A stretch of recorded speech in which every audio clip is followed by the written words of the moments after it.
دپاره او څومره ښکلی زیری د هغه خلکو دپاره چې زموږ خلک ورته وهابیان وایي او څومره ښکلی زیری دی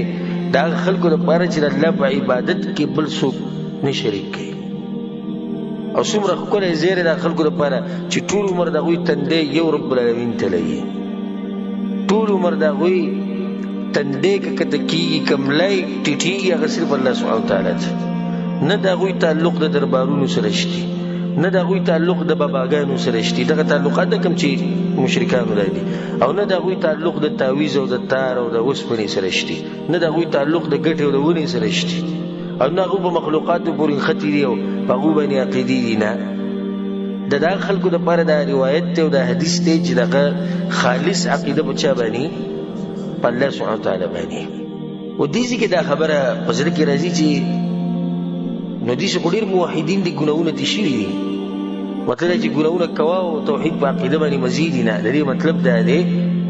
چې کوم سړي کې د توحید عقیده وي او شرک پکې نه وي او ګناهونه کوي نو اوس د ده خبره د الله د مشیت لاندې ده که الله وغواړي ویې به بخي مهربانه باچا دی وایي بس زه معاف کړی یم او که نه یې معاف کوي نو د ګناه په اندازه باندې به ورته عذاب میلاوي